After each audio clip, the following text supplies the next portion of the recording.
آپ کے اتنے دلائل کے باوجود مقدمہ بنتا نہیں، پھر بھی دوسرا آپ نے کہا کہ اگر عمران خان کے اوپر مقدمہ ہے تو آفیشیل سیکرٹ ایکٹ کے تحت اور لوگ بھی اس زمرے میں آنے چاہیے. وہ کون لوگوں کی طرف آپ کا اشارہ تھا جن سے آپ نے کہا کہ جواب ابھی تک نہیں مانگا گیا؟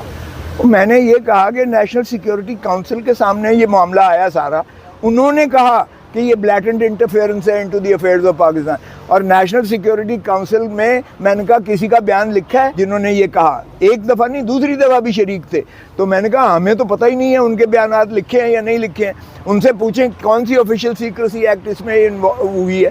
اور میں نے یہ بھی کہا کہ بدقسمتی سے بھٹو نے طاقت کا سرچشمہ عوام کہہ کے منضبط کر دیا، عوام کو مقتدر کیا آئین میں. آرٹیکل 7 میں صرف عوام ریاست ہیں. لیکن میں نے کہا بدقسمتی ہے کہ کبھی حکومت ریاست بن جاتی ہے، کبھی عدلیہ ریاست بن جاتی ہے، کبھی کوئی اور جو ہے مقتدر حلقے ریاست بن جاتے ہیں، اور عوام بیچاری رل گئی ہے. تو عوام کے ساتھ وفاداری آرٹیکل 5 میں ہے ریاست کی. کوثر صاحب بتائیے گا کہ آپ کی جو پارٹی کے ایک بڑے سینئر رہنما ہیں خورشید شاہ، انہوں نے کہا ہے کہ نواز شریف کے لیے جو ریڈ کارپیٹ بچھایا جا رہا ہے وہ نون لیگ نہیں بچھا رہی، کوئی اور لوگ ہیں. تو آپ کی پارٹی کے وہ بڑے سینئر رہنما ہیں، بتائیے گا کون لوگ ہیں وہ؟ دیکھیں صاف ظاہر ہے کہ یہ نواز شریف کا یہ پی ڈی ایم کا تسلسل ہے. یہ جس میں اگر فؤاد احمد فؤاد ہوگا، جس میں آج چیمہ ہوگا، جس میں ڈاکٹر عسکری ہوگا، تو وہ پھر تسلسل ہے.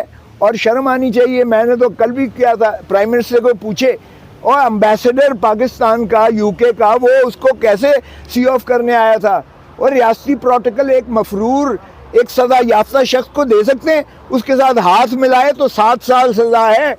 216 تعدیرات ہے پاکستان میں، اور یہاں امبیسڈر جو ہے اس کو سی آف کرتا ہے. تو یہ اندھے کو بھی نظر آ رہا ہے. کیا دکھانے کی کوشش کر رہے ہیں کہ نواز شریف کو ہم 4تھی دفعہ وزیر اعظم بنانے جا رہے ہیں. یہ عوام جوتیاں مارے گی. آپ دیکھیں دھتکار کے جو ہے 18 مہینے میں انہوں نے کیا ہے، عوام کو انہوں نے جینا حرام کر دیا عوام کا.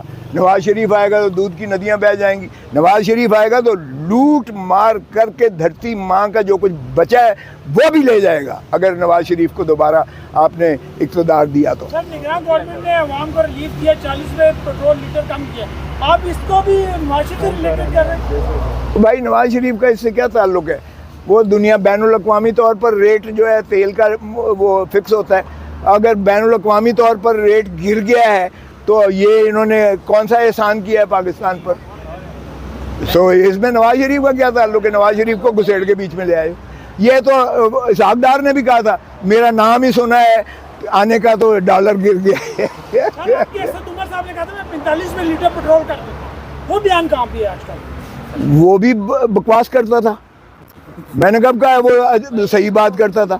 وہ سارے ہی آگے لوٹتے ہیں، عوام کو بے وقوف بناتے ہیں، بکواس کرتے ہیں سارے، اور عوام جوتیاں مارے گی. اب دیکھیں الیکشن میں یہ جائیں تو صحیح ووٹ مانگنے ذرا عوام کے پاس.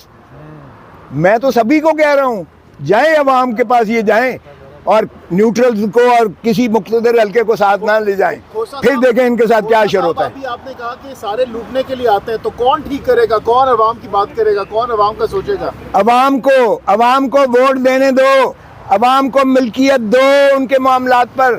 عوام جب صحیح معنی میں عوام کی جمہور کی آواز آئے گی، جمہور کے منتخب نمائندے آئیں گے، آپ دیکھیں گے کہ ملک ٹھیک ہو جائے گا.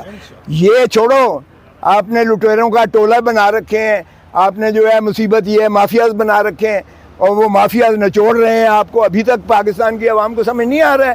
خدا را آپ ووٹ دیں تو ان لٹیروں کو مت دیں ووٹ، اور آپ اپنا ووٹ کا استعمال کریں اس شخص کو دیں جو پاکستان کی محبت دل میں رکھتا ہو، جو عوام کا خدمت کرنا چاہے. کوثر صاحب نیب میں جو نئی تقرریاں ہوئی ہیں اس پہ کیا کہیں گے؟ وہ یار کیئر ٹیکر، یہ چیئر ٹیکر ہیں.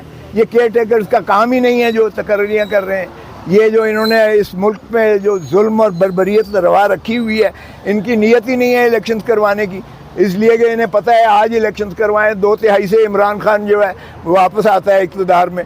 یہ اس سے خائف ہیں، اس لیے یہ جو ہے الیکشنز بھی نہیں کروائیں گے. یہ آپ کو انہی عدالتوں سے ہی ہمیں توقع ہے. انہوں نے حلف اٹھایا ہوا ہے، آئین کی پاسداری کا حلف اٹھایا ہوا ہے، عوام کے بنیادی حقوق کا حلف اٹھایا ہوا ہے. سو میں نے یہ باور کروایا. میں نے کہا ہر دفعہ آپ کو ایک ذمہ داری ملتی ہے، ہر دفعہ آپ کو ایک موقع ملتا ہے. لیاقت علی کے یوم شہادت ہیں آج کے دن ہی 1951 میں 16 اکتوبر 1951 کو جو ہے لیاقت علی خان کو قتل کر دیا گیا تھا. میں نے کہا آج تک اس کے قتل کا شاخسانہ نہیں آیا قوم کے سامنے. اگر ہماری مستعد ہوتی، نظام ہمارا مضبوط ہوتا، پھر میں نے کہا مولوی تمیز الدین کے پاس موقع آیا تھا، عدلیہ کے پاس موقع آیا تھا درست کرنے کا، اس نے بھی جو ہے وہ خلاف دیا، فیصلہ دیا. بس کر دیں. میں نے کہا اب آپ کو ایک اور موقع ملا ہے عمران خان کا، خدا رہا اس کو مرنے نہ دیں جس طرح باقی کے ساتھ ہوا ہے. عدلیہ کی روش تھوڑی تبدیل ہوئی ہے یا وہی پرانی؟ میں جو غیرت دلا سکتا تھا میں نے دی ہے. اب آپ جانے آپ کا کل جو ہے نواز شریف کی حفاظتی ضمانت دائر ہو رہی ہے، اگر نواز شریف آپ کو وکیل رکھنا چاہیں تو کیا آپ ان کے وکیل بنیں گے اور کتنی فیس چارج کریں گے ان کو؟ نکالو. ایک تو میرے شاگرد ہیں، اس کے وکیل میرے شاگرد ہیں، وہ ماشاءاللہ بہت لائق قابل فائق ہیں. آپ بھی سمجھتے ہیں میرے ان تمام ارشادات کے بعد جو میں بیانات دے رہا ہوں وہ کیوں کر مجھے وکیل کرے گا بھائی. اگر شاگردوں کو آپ کی ضرورت. چلو